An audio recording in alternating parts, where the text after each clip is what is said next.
Bleeding purple and gold. From the heart of Los Angeles, this is the LakersNation.com podcast with your host, Trevor Lane. Welcome to today's show. We are powered by CLNS Media and brought to you by ZipRecruiter. Go to ZipRecruiter.com/Lakers for all of your hiring needs, and Harry's Razors. Go to Harrys.com/Lakers for a phenomenal shave set. So Lonzo Ball is a Los Angeles Laker. Paul George is not yet. And the free agent frenzy is just about to begin. The NBA is going to be kicking off their free agent period. So I've brought in Hannah Kulik from LakersNation.com to not only grade the Lakers draft, we're going to go through pick by pick and give our assessment of each one, but we're also going to break down the free agency period that's coming up and talk about some players that the Lakers could target. So obviously a lot to go over today. We're going to dive right into it. But before we do, don't forget to go over to iTunes and subscribe, rate, and review our show. All right, let's get going here. We'll bring on Hannah Kulik. Hannah, thanks so much for coming on the show today. Thank you so much for having me. I know it's been such a big past couple of weeks in the NBA. It's been crazy. It has been absolutely insane, and I love it. It's one of the great things about the NBA. The off-season, a lot of people have been saying this, but the off-season has somehow been more exciting than the NBA playoffs. And I don't know what other league that happens in, but in the NBA, that's become reality. Oh, yeah, especially if you're a Laker fan, all the rumors these past years. I mean, it's been almost like a reality TV show. I mean, I'm checking my computer, it seems like, almost even in the middle of the night. I feel like I'm waking up just to see if there's been a trade or a new rumor or what's been going on. It's been insane. That's funny. That's absolutely hilarious because my wife was actually getting on my case 2 days ago. Well, I shouldn't say getting on my case, but making fun of me because it was 2:30 in the morning and I woke her up checking my phone because the light from my phone was so bright, and she said, "What are you doing? Why are you on your phone right now?" And I said, "The NBA draft is coming up, honey." And she just rolled her eyes and went back to bed. But that's the way it's become. We're waking up in the middle of the night to check rumors and everything that's going on, and the NBA is just captivating right now. It's a great thing for the league, I think. Oh, yeah, no, that's so funny that you say that. That's actually the same for my dad and I. We were the same thing. We just got back from Hawaii, and we were in Hawaii these past 10 days, and my mom was actually yelling at us, too. She's like, "Can you guys just, stop for 1 second with all the Laker talk? I'm sick of it. I need a break." And we're like, "No, this is, the most important week for, the Lakers ever." So we were driving her a little crazy, too. So I think my mom and your wife should go have lunch or something. I think we have to talk about. We might have to set that up and let them commiserate. So, right, they vent together. So this has been, first of all, the NBA awards just happened, and I noticed that Larry Nance Jr. did not win the Dunk of the Year award, which I was just beside myself. I couldn't believe it. Larry Nance was on the show last week, and I told him that he was the favorite to win the award and that it was clearly going to be him for his dunk over Brook Lopez, and somehow Victor Oladipo gets the award. I couldn't believe that. I thought that was just an absolute shocker, but I guess that's not such a huge news item, but still, it's surprising. I think Nance has got to win it at some point because he's such an amazing dunker, but we have seen some really important things for the Lakers next season, and I guess where we should really start this show is we should start talking about the NBA draft. And let's hand out some grades here. Let's go through each pick, and we'll give out some letter grades on how we think they did by selecting that player in that spot. And I guess we really got to start at the top. So with the second pick, the Lakers took Lonzo Ball. What was your take on that? Was that the right move there? Yes, absolutely. I mean, I feel like I've discussed this so much, and it's been all anyone's been talking about, but I truly believe that Lonzo Ball he's just been destined to play for the Lakers since his entire life, honestly. He's, the face of the franchise. I think he's going to come in and be a guy that's going to make, hopefully, an immediate impact. I think he's a future star, Hall of Famer. He's going to make the whole team around him better, and I'm super excited about him. He was my pick, from the start. I know I really also like Josh Jackson and De'Aaron Fox, but, my heart was always with Lonzo, and I'm really excited. I'm giving the Lakers definitely an A on that one, and I can't see anyone who wouldn't give them an A for that pick. Yeah, I agree with you there. I don't think there's any way that you can say they should have gone elsewhere. I mean, in 5 years, we may be saying something different, but as of right now, at this moment, Lonzo Ball he was the guy. I mean, like you said, it was like he was destined to be a Laker. It just feels right. LeVar Ball and Lonzo and LaMelo Ball were on WWE Monday Night Raw. I mean, this is just like they're just made for LA. They're ready for the spotlight. These guys are just going to soak it up. And Lonzo is that guy that can be the key in Luke Walton's offense. Now, I did want to ask you, though, Magic Johnson in the press conference introducing Lonzo Ball called him the face of the franchise, said that he wants to see his jersey up on the wall. I'm paraphrasing here, but said that he wants to see his jersey up on the wall among all the Laker legends, and that he's asking Lonzo to not break too many of his own records. And Magic Johnson is, I mean, arguably, I don't think it's even really that much of an argument, but he's the greatest point guard ever. And Magic is telling him not to break too many of his records. Do you think this is setting expectations a little too high for Lonzo, or do you think he's just kind of used to it at this point? I mean, I honestly don't think there's been a player coming into the league with more pressure on him than Lonzo Ball at the moment. I mean, I don't even think LeBron James had this much pressure. I think he really, really has a lot on his shoulders. But, I think if there's anyone who can handle it, I think it's him. I think he knows what's expected of him, and I think he's willing and ready to put in the work, and hopefully he can break those records. Hopefully he's just as good as what Magic Johnson's saying, because our whole franchise is pretty much depending on him. But yes, there's a lot of pressure on Lonzo. I can't even imagine. He's only like a couple years younger than me. I can't even imagine what he's going through, what he's feeling, but I think he's equipped to handle it, and I think it's something that he's been preparing for his entire life, honestly.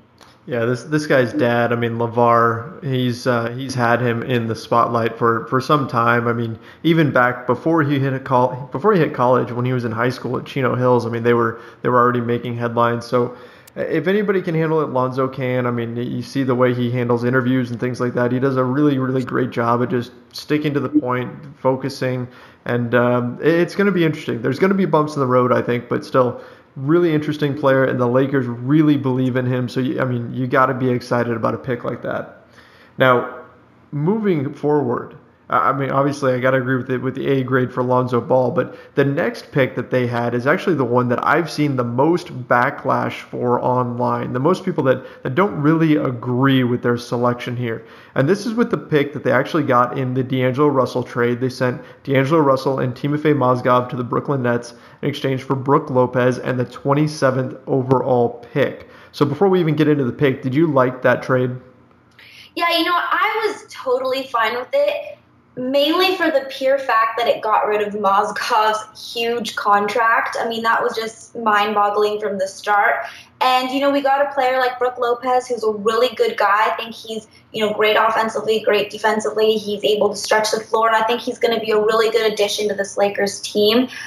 We were also able to get, another draft pick out of it, which is also, something that's very great. And, I just think from the start, no discredit or nothing against D'Angelo Russell, but I just think he just isn't Magic Johnson's guy. I know Magic Johnson made those comments a few days ago saying they needed a leader, and there was kind of a lot of controversy over those comments. But, I just think from the start, he just wasn't going to mesh well with Magic Johnson, and I think it was a good trade. I was fine with it. I know it definitely ruffled a few feathers, but I was fine with it.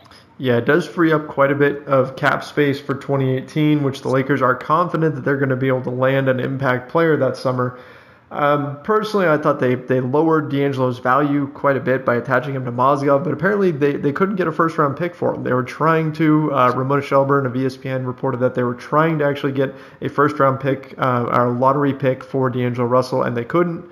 So they ended up using Russell to shed Mozgov's contract, which time will tell. I mean, if they're able to really land a big player in 2018, then I think all is going to be forgiven. But if not, then it's going to be tough. I think there's going to be some torches and pitchforks in Los Angeles, especially if D'Angelo Russell blows up in Brooklyn, which is very, very possible.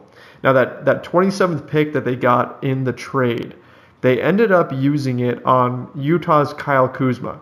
And why don't you give me your take on him and kind of what letter grade you would give that selection, and I'll chime in with my own thoughts. Okay, I personally really like Kyle Kuzma. I know there's a lot of controversy. You know, a lot of Laker fans really wanted the Lakers to draft Jordan Bell. But I think one of the biggest themes that you can take away from this draft with the Lakers is that they were really looking for two-way players. And, you know, Jordan Bell's a great defensive player, but he's not a great shooter. And, you know, as we all saw with Kyle Kuzma in the draft combine, you know, last month he blew everyone away. He shot lights out, and he actually played so well he didn't even play in the second day, you know. I really like Kyle Kuzma. I think he's a great defender, a great rebounder, and he obviously has improved a lot on offense.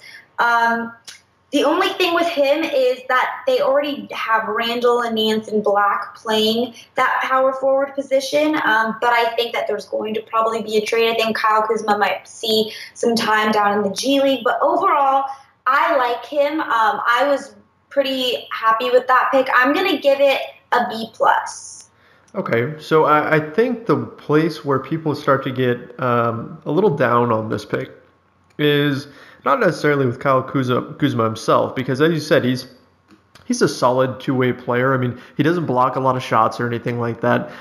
He isn't a particularly great three-point shooter, but he's good enough to where you get hope that he could really improve in the future. I mean, this guy hit about 33% from three, particularly hitting the corner threes in college. So, I mean, that should hopefully translate to the NBA. But I think the issue that people have is that there were other players on the board who maybe do things like Kuzma, but maybe a little bit better. Like for me, Semi Ojeleye was on the board. He probably would have been my pick if that was the player they were looking for, just because he's so physically strong and still brings pretty much what Kuzma brings. But I think you brought up a fantastic point with the draft combine, because we didn't get to see that. We didn't get to see what that looked like. But all the reports out of that are that Kuzma actually just completely dominated, blew people away to the point where it didn't really look like the same player as he was in Utah. So maybe there's something there that the Lakers have caught on to that we didn't see before. And of course, I think you got to take the Lakers draft history into account. I mean, Hannah, do you remember the last pick that the Lakers had, 27th overall? Yeah, Larry Nance. Absolutely. I love Larry. So Larry Nance Jr., who got robbed of the Dunk of the Year award, yes, like we talked about, he was the 27th overall pick in 2015. In fact, he's the only draft pick that the Lakers still have from 2015, because D'Angelo Russell's gone and Anthony Brown are both gone. So Larry Nance Jr. stuck around, and at the time, what was everybody saying about the Larry Nance Jr. pick? Do you remember? I mean, honestly, I don't really remember that much. I know that they were were they that hot on him? I don't think they were that excited about him, were they? No, not really. And Yeah. it was because he was a senior, and because he was projected in most mock drafts to go like around 55 or so Yeah. in the draft, if even being drafted at all. And look what's happened, right? Oh, yeah, he's one of my favorite players on the Lakers by far. Yeah, he has become an instant fan favorite. So as down as people are on the Kyle Kuzma pick, I think that the Lakers have kind of earned themselves a little bit of leeway here, because they've kind of proven that they can find talent at the end of the draft. So you gave it a B+. I'm going to say maybe a B- here from me, just because of the perceived value. But you know what? I don't doubt the Lakers for finding talent. And so I'm hopeful that this is another case where they found somebody that was being overlooked by the rest of the league, and that in a few months' time, maybe once we get to see him play in Summer League in a couple of weeks, then people are going to be kind of eating some crow here. So hopefully that happens here with this Kyle Kuzma pick. Now, they had the 28th overall pick. That was their pick from the Lou Williams trade. They traded Lou Williams to the Houston Rockets in exchange for Corey Brewer and the Houston Rockets first-round pick, which ended up being 28th. That was made right before the trade deadline. And they did something really cool with this pick. They actually dropped back only 2 spots, and they dropped to the 30th spot in a trade with Utah, but they also picked up the 42nd pick.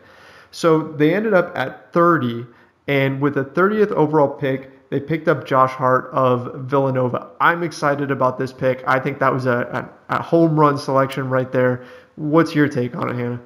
Yeah, I love this pick. I love Josh Hart. You know, like we kind of mentioned a little bit with Larry Nance Jr., people are a little bit kind of skeptical and a little bit prejudiced of these guys who go to college for 4 years. But as we've seen with Larry Nance, it just gives them a whole different kind of perspective when they come in the NBA. I think they're much more mature. I think they have much better leadership qualities. It's almost as if they're not really a rookie, even though they are a rookie. But, I love Josh Hart in particular. He's, in my eyes, he's a winner. He went to the NCAA championship game the past 2 years with Villanova. They won the first year, his junior year, but they lost to North Carolina this past season, but, still to get to the NCAA championships the past 2 years is a really telling thing.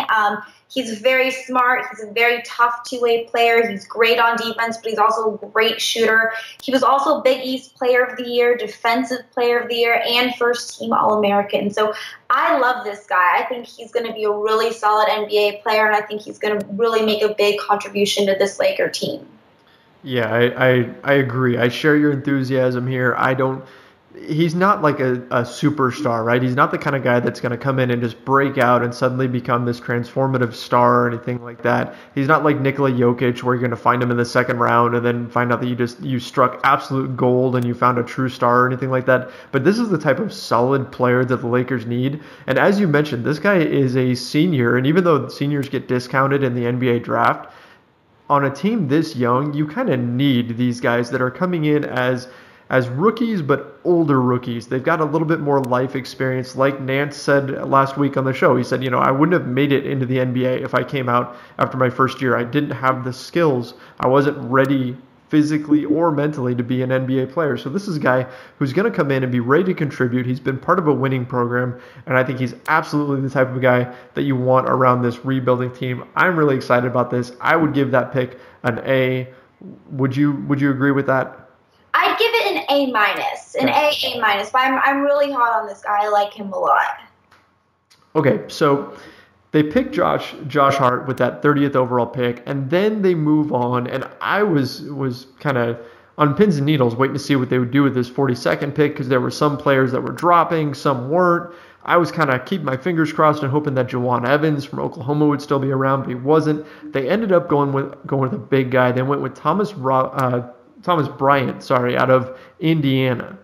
And interesting guy, insane wingspan, and this guy can shoot the three. So I'm kind of intrigued. Do you have any concerns about him or any reasons why we should maybe temper expectations here? Well, I was kind of like you. I'm definitely intrigued by Thomas Bryant. Mainly because of his 7'6" wingspan. I mean, that's like insane. He's not very fast or very mobile. A lot of times people are kind of comparing him to kind of like a JaVale McGee. But he's an effective rim protector, obviously, because of that huge wingspan. And then, like you said before, he's can shoot the three, so he's able to really stretch the floor. Something about him though is with Brook Lopez and Zubac's kind of at that center, and then Tariq Black, Nance, and Randall at that 5 position. It's kind of a little unclear how he's going to fit in. But I think he is a little bit raw. He's definitely going to go out of the G League and play with them for a little while. But I am definitely intrigued by this guy. I think he has a lot of potential. So I'm going to give this a B. I think that's pretty fair right there. I've seen, depending on the website, I've seen a few different sources as far as his standing reach. And some have him at 9 feet 5 inches, some have him at 9 feet 6 inches, whatever.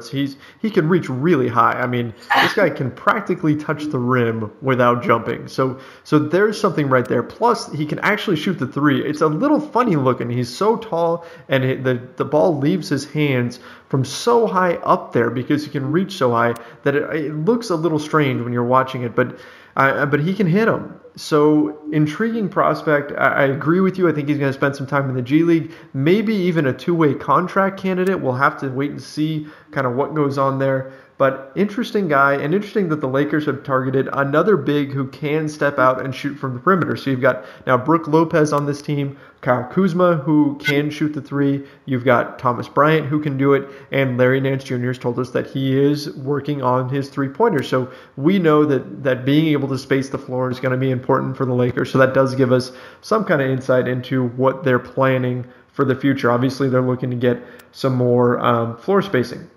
Now, Obviously, the Paul George rumors have been everywhere. Throughout the draft, everybody was waiting for Indiana to trade Paul George, and it didn't happen. At least it hasn't happened yet at this point. We know the Lakers were one of the teams that were involved. Now, the Lakers' rumored offer was Julius Randle or Jordan Clarkson, one of the two, as well as whatever contract fillers they needed, and then the 27th and 28th pick. Would you have been okay with that swap if they had gone ahead and made it?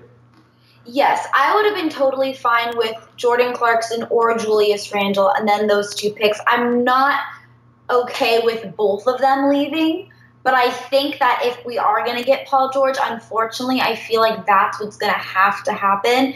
I've seen just a lot of, comments and rumors and articles just from teams saying that, Jordan Clarkson and Julius Randle, alone just aren't enough, which is kind of obvious. They just haven't really proved enough, especially for a guy like Paul George. But it would really, in my opinion, kind of be teetering on dangerous waters if they were to get rid of both of them, especially, in my opinion, Jordan Clarkson, just because we really are low on the guard position after trading Lou Williams last season and now getting rid of D'Angelo Russell and then losing Nick Young to free agency. I think we, better think twice before getting rid of another guard. But, also it's Paul George. So at the same time, you just have to really kind of weigh out your options and, measure out the pros and cons. But I would really prefer to not have to get rid of both of them. But unfortunately, I think that's what's going to have to happen if we're going to make a trade.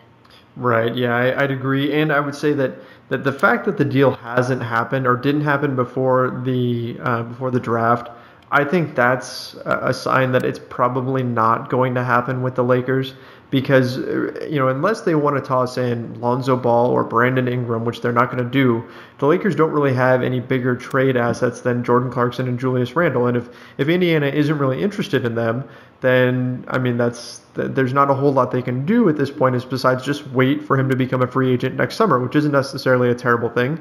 But if they were interested in those two guys, then they probably would have taken the deal before the draft because then they would have been able to actually use those picks themselves. They would have used the 27th and 28th pick to take whoever they wanted. But the fact that Indiana let that opportunity go by, I'd say, is probably not a good sign for the Lakers as far as trading for him this summer, which, may not be a bad thing. If you add him as a free agent in the summer of 2018, then, that's actually better because you're getting him without having to give up any assets. The danger is that Paul George could be moved to a contending team and then maybe convinced to stay. So it's definitely going to be something to keep an eye on. But going forward, I think as far as roster building goes, the Lakers kind of have to assume at this point that they're not going to have Paul George. So let's recap the roster real quick and see where we're at. We're going to take a short break to talk about team building. Now, whether you are the Los Angeles Lakers or running a business, it's really important that you have the right talent in place. And that's not always easy to do, but ZipRecruiter is a major help. With ZipRecruiter, you can post your job to 100 plus job sites with just one click. Then their powerful technology efficiently matches the right people to your job better than anyone else. That's why ZipRecruiter is different. Unlike other jobs, ZipRecruiter doesn't depend on candidates finding you. It finds them. In fact, over 80% of jobs posted on ZipRecruiter get a qualified candidate in just 24 hours. No juggling emails or calls to your office. Simply screen, rate, and manage candidates all in one place with ZipRecruiter's easy-to-use dashboard. Find out today why ZipRecruiter has been used by businesses of all sizes to find the most qualified job candidates with immediate results. And right now, So at the point guard spot, they've got Lonzo Ball. And that's it. Tyler Ennis is a free agent. We don't know if he'll be back or what's going to happen there. Shooting guard, they've got Jordan Clarkson, Josh Hart, and David Nwaba, who we believe they'll probably bring back, but not 100%. Small forward, they've got Brandon Ingram, Luol Deng, and Corey Brewer. Power forward, we've got Julius Randle, Larry Nance, and Kyle Kuzma. And then at the center spot, you've got Brook Lopez, Ivica Zubac, Thomas Bryant, and potentially Tarek Black. He does have a $6 million team option that has to be decided on by July 4th. So we'll know whether or not Tarek Black is brought back into the fold. So free agency begins at midnight on July 1st Eastern Time. And you and I both took a look at some of the possible free agents that the Lakers could look into signing. Now, why don't we just start tossing some names out here? Who's somebody that you think they should consider going after? Well, in my opinion, I think that we really need to get some guards. That is something that we're definitely lacking, especially a backup point guard. I was looking at some, veterans. Obviously, if we don't get Paul George this summer, which it's looking, like you said, very unlikely at this point, then we're going to kind of be looking to do what we've been doing the past few years, which is just sign, some kind of like random filler guys to these short 1-2 year contracts. So a guy that I was looking at that I think could fill this spot would be Darren Collison. He's the Sacramento Kings point guard right now. I think he'd be cheap. I think, he's a capable starter in this league, but I think he'd also love the opportunity to kind of compete with Lonzo for minutes. I think he's, like I said before, he's able to start, but I think he would be a really great option, for us as a backup point guard. And I think he would be a nice addition as the backup point guard. I also like someone kind of like, I was thinking like Ty Lawson, maybe even Darren Williams, Trey Burke, Raymond Felton, guys that we can just kind of get cheap that are kind of at the end of their, kind of the downside of their careers, but still have something to offer, especially coming off the bench. Well, now, Hannah, we didn't talk about this ahead of time, and I'm looking at my list right now, and the top of my list says Darren Collison. Really? Yeah, so he's right there. I totally agree. I guess we should mention before we dive too far into this is that the Lakers, as of this point, will probably have right about $18 million or so in cap space to spend. If they keep Tariq Black, that drops to about 12-ish, right around that number. And one of the things that we have to remember when we're looking at this is that they are not going to want to give out multi-year deals because they want as much cap space as they possibly can for the year 2018, for next summer when Paul George is a free agent, LeBron James, DeMarcus Cousins, maybe Russell Westbrook, guys like that. So they're going to be trying to preserve cap space for that. So we're looking at guys that they could offer a 1-year deal to, or maybe a 1+1 like what Tariq Black has right now, where you give him 1 year guaranteed and then the second year is a team option or something along those lines. So Darren Collison, I think, would be a phenomenal fit as a backup point guard. He can also step in and be a lead guard. He spent some time in Sacramento. He's been in Indiana, New Orleans. At one point, everybody thought he was going to be the next big thing when he took over for a while for, I believe, Chris Paul in New Orleans. And you've got the UCLA connection there with him and Lonzo. So I think he would be a phenomenal fit. You mentioned a few veterans there, Ty Lawson, Darren Williams. All great guys. You're just looking for somebody that'll take that 1-year deal, that'll go in and sort of take over those backup point guard minutes and can be that steadying presence.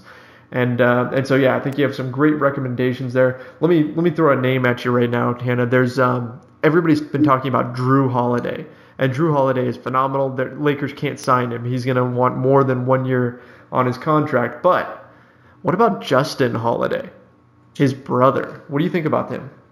Yeah, that could be an interesting pickup to get Justin Holiday. Like you said, he could definitely be going for something a little bit cheaper. He could definitely fill that position of a cheaper deal with definitely playing a little bit, only getting like a 1-2 year deal max thing. I think that could be a good pickup. I would actually be happy with that. I just think that, he's about 6'6", but he's got almost a 7-foot wingspan. I mean, he's a pretty good defender. He's not a great scorer. He didn't really stand out a ton for the Knicks, but you know what? I think the Lakers could use somebody off the bench at the shooting guard spot. And I mean, right now they do have, of course, Jordan Clarkson, but maybe use Clarkson as a backup point guard, and so then you can use a guy like Holiday to step in and be a solid defender. And Josh Hart's there, David Nwaba's there, so there's other players there as well. But if you end up using Clarkson more as a point guard, then maybe you want a little bit more length on the wing. So he's a guy that I'm certainly interested in. Who else is on your list? I also had Maba Mute.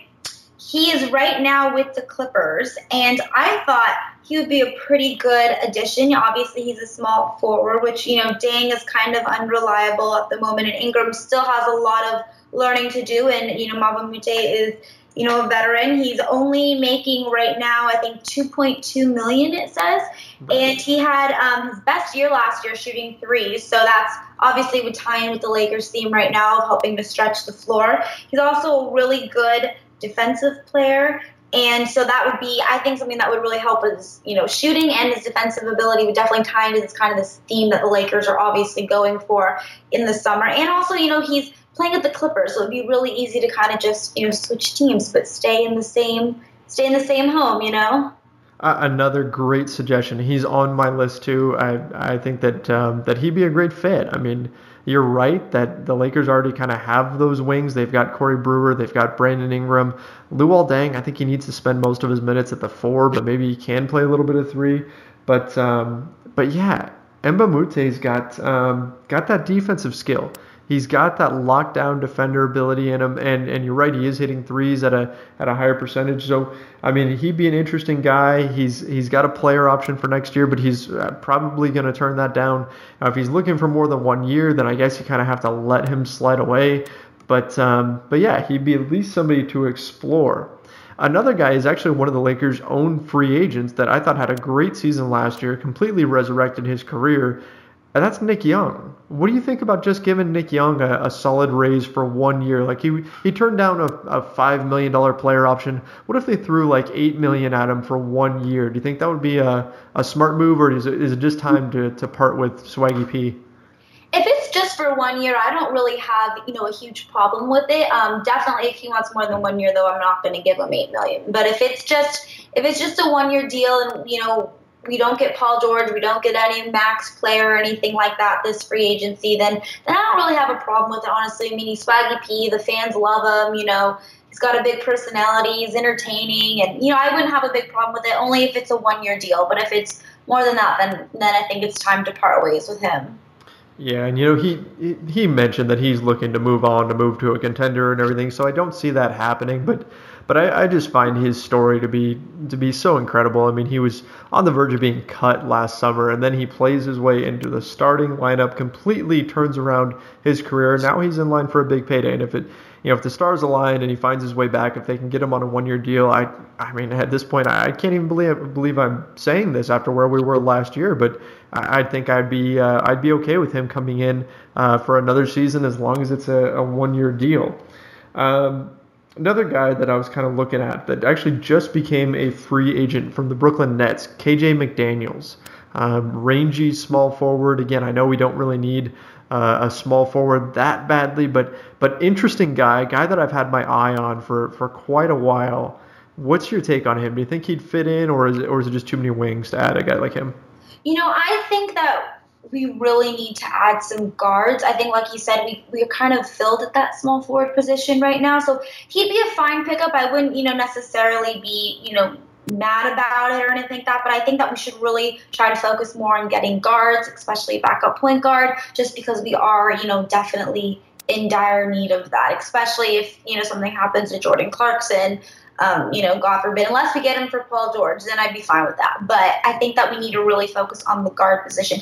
Another guy that I wanted to mention, I completely forgot in the beginning, but is Tyler Ennis.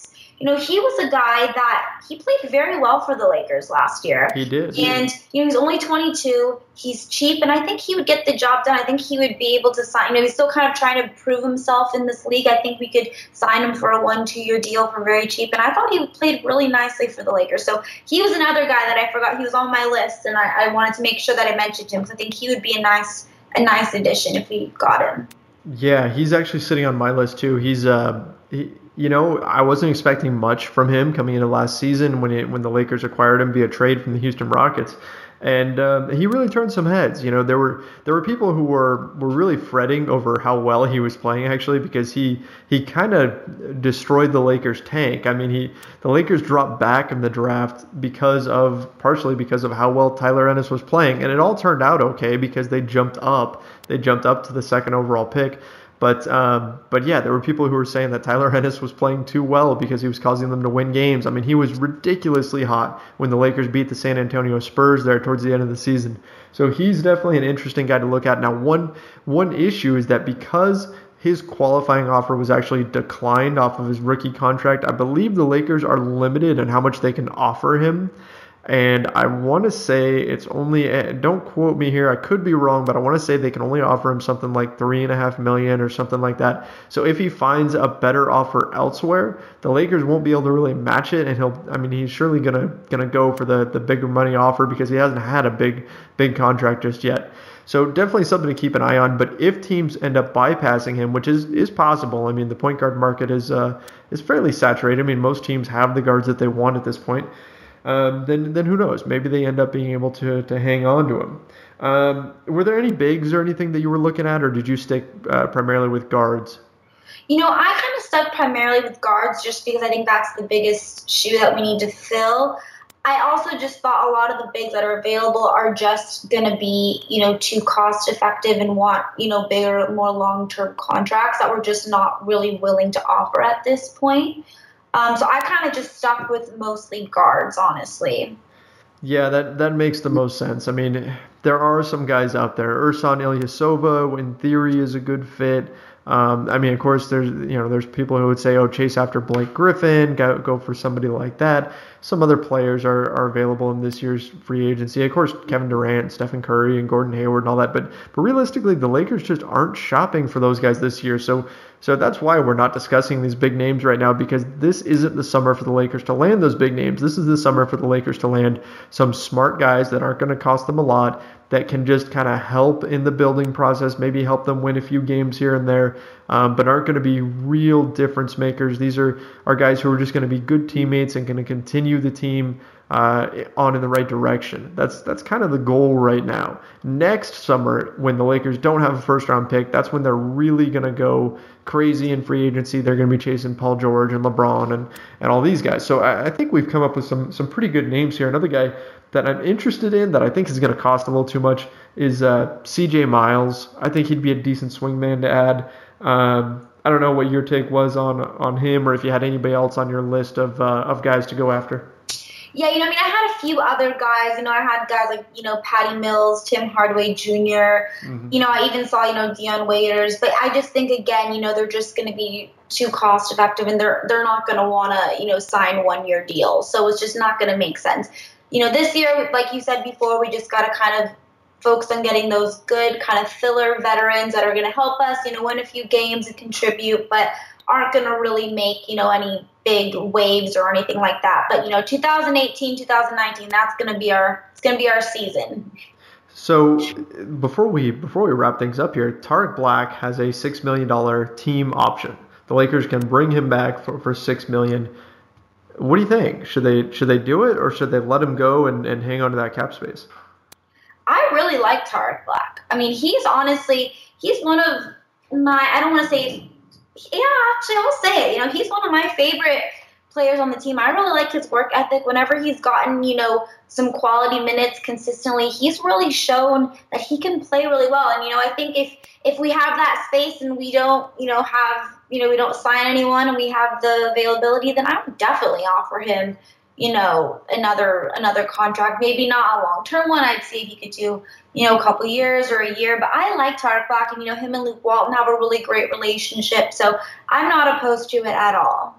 Well, yeah, it seems like at this point the decision's either going to be to pick up that next year on his deal and keep him around for one more season, or you just let him go. I suppose they could decline the option and then sign him as a free agent and sign him to a longer term deal or something like that. But my sense is that the Lakers would probably either just say, yes, we're going to keep you around, we'll pick up that team option for you, and then he'll make a little over $6 million next year, or he'll be a free agent and he'll probably go elsewhere if they release him, just because the Lakers aren't going to offer that second or third year that he could probably get elsewhere. I think one of the things that's often not mentioned enough about Tariq Black is, you look at the Lakers roster, right? They clearly need a backup point guard. They need a veteran mentor in there for Lonzo Ball. That's glaring right now when you look at their depth chart. They need a point guard. There's no doubt there. They got to chase one. But you look at Brook Lopez, Ivica Zubac, now you've got Thomas Bryant, maybe Tariq Black. There are a number of bigs there. But you also want guys who are going to help foster growth and act as leaders. And I can tell you Tariq Black is a leader. He is a very, very impressive person when it comes to just his interactions with people, the way he interacts with the media, the way he conducts himself, the way he prepares himself for the season. He definitely sets a positive example. So I think that's got value too. And that's something to consider. So when we're looking at the roster and we see that there's not much room at the center spot, there's not much room at the 4 either, there is still some value to having Tariq Black on your roster, even if there aren't minutes readily available for him. So certainly something to keep an eye on. July 4th is the deadline for the Lakers to decide whether or not they're going to keep him. So they're going to have a little bit of time to kind of figure things out in free agency. So we covered a lot here, Hannah. We went over a lot of stuff in a short amount of time. Before you get out of here, what's your expectation for next season? Do you see this team, maybe making a playoff push like Larry Nance Jr. said he'd like to, or what's your prediction?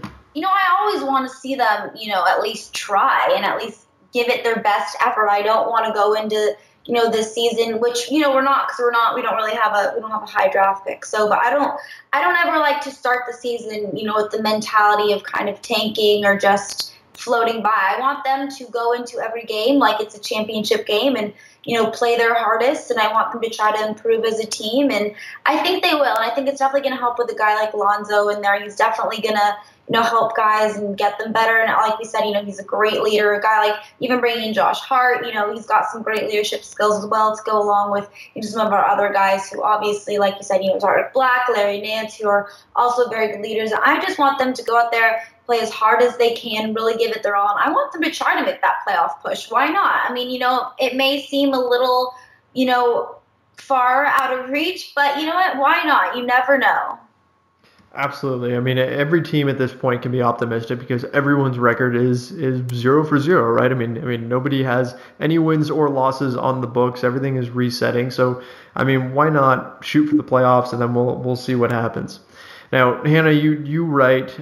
You're writing quite a bit right now. You write usually a couple times a week here, but you've been on vacation. What's your next project coming up that you can tell everybody about? And yeah, what's just coming up next for you? Well, I've got a lot coming up. I'm not sure about all the details yet, but I know I'm going to Summer League. I know we're going to be working on a few things over Summer League, which I'm very excited about. I've never been to Summer League. I've never even been to Vegas before, so I'm very excited for that. Just keep looking out for my articles until then. And, a lot of exciting things in the works. So definitely be seeing and hearing more of me, hopefully. All right, that's great. And yes, the Lakers Nation team will absolutely be there at Summer League. We're going to be on site and filling everybody in on all the information there. We'll make sure that we record a podcast when we're there, and we're also going to be providing all kinds of analysis and things like that. So it should be great. Hannah, thank you so much for coming on and helping me break all this down. We got through a ton of information in a short amount of time, so certainly appreciate your insight into all this.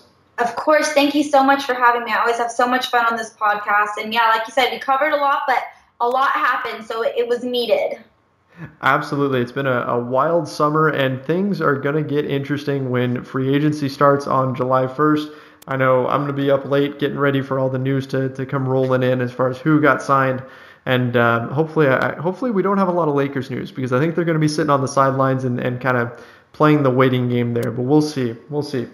So that's going to about wrap things up for today for this show. We will be back soon with another show. We'll be back early next week to break down the beginning of free agency and what has happened.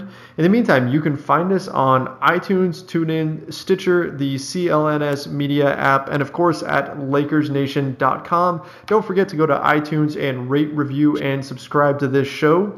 And until next time, I'm Trevor Lane, and this has been the Lakers Nation Podcast.